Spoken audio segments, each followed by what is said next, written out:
Hello and welcome to You've Seen It Before, Movie Reviews, Connections in Mind, and welcome back to my reaction series to each and every episode of Season 2 of Star Trek Discovery. Now, if you're just joining this series midstream, this is just my short-form reaction series where I give my thoughts on each episode as they come out, as well as some analysis on plot developments and character arcs from the episode that seem familiar and where you may have seen them before. So, with all that being said, and without further ado, let's get into Star Trek Discovery, Season 2, Episode 9, Project Daedalus. Now, this episode dives into a couple of different things, mainly the continued fugitive status of the crew of Discovery as they're on the run for both Starfleet Command and Section 31, and as they pursue Section 31 to try to unravel the mystery of why the computer system known as Control that Section 31 maintains and provides vital analysis and tactical recommendations to the Admiralty of Starfleet is not been accepting Admiral Cornwall's commands recently, and as well as the mystery of the Red Angel intensifies, and Michael Burnham and Spock are trying to figure out why it chose Spock in the first place, and they are coming to each other's throats as to why it's chose this way, and we get to see more in depth on their personal problems, their history in regards to each other, as well as we get to see the continued aftermath of Commander Ariam's reception of the download from the alien probe that attacked the shuttle carrying Captain Pike and Ash Tyler a couple episodes back, and that has been festering inside of her own her cybernetic parts all this time, and now it comes to fruition that it is in fact the harbinger of the artificial intelligence invasion that Spock's visions foretold that would annihilate all sentient life within the Federation and beyond. So I thought that this episode may have been the first major misstep of this season. I mean that because while I do love the character interaction we get between Michael Burnham and Spock, I love that we get to dive into that and have real development between those two.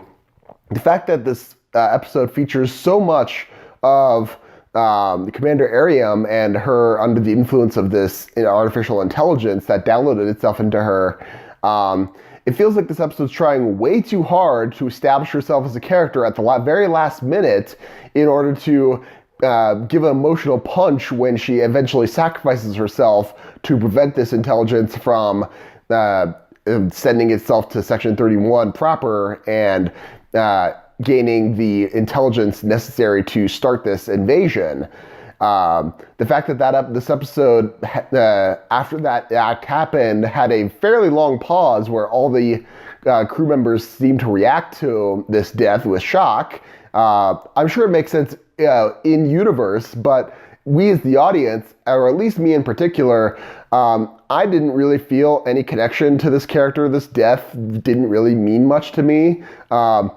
The fact that I had forgotten that her name was Commander Ariam until this very episode proves that she just wasn't much of a character at all in this episode. We knew pretty much nothing about her. She was a background character until this episode, where we finally get to see some background information about her. The fact that she was a human who was in a horrific shuttle accident that most likely killed her husband/fiance. It's not really quite clear. And then she was cybernetically enhanced to the point where she was able to recover from her injuries and serve on the Discovery. I had always assumed that she was just an android or something at that point. I had no clue about this character. So I thought it was a major misstep for this episode to assume that her death would be in any way impactful to me as the audience member. I thought that that was a major misstep on this episode's behalf. I did love all the character development between Spock and Burnham, but that was only about a third of the episode. So the fact, and so that really doesn't balance that much. of this episode as it goes on, and we really didn't learn anything about anything in this episode. The fact that this episode is called Project Daedalus, and the title of the episode, Project Daedalus, is only mentioned at like the last 3 minutes of this episode on Commander Ariam's death. The last sentence she says before she's blasted out into space. We get no information. It's just a lure to lead us into the next episode. There really is no reason why this episode was called Project Daedalus if we're not going to explain what exactly that is. And this, overall, I would say this episode just didn't work as far as its intention to set an emotional punch. It really just felt like a transition episode to say all the good stuff's going to be the next couple episodes. We just had to get something, anything, to wrap up this weird plot line and get into all the nitty gritty with Section 31, which is probably going to come in the next episode or two. So that's just what this episode felt like. So those are my main thoughts on this episode. Now some analysis as to where you may have seen certain things before in this episode. The fact that the Commander Ariam is infested with an alien consciousness, and unwittingly mostly, she seemed to suspect something near around the middle there, but it's acting maliciously against the interests of the crew of Discovery.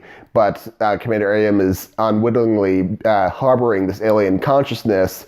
That reminded me a bit of an episode of Star Trek Voyager entitled Cathexis, which is from the first season, I believe, in which Commander Tuvok is unwittingly harboring a alien entity within him that is on a mission to basically kill the crew of Voyager. But Tuvok is pretty much unaware of his of this alien influence, or at least that's how it's portrayed in the episode.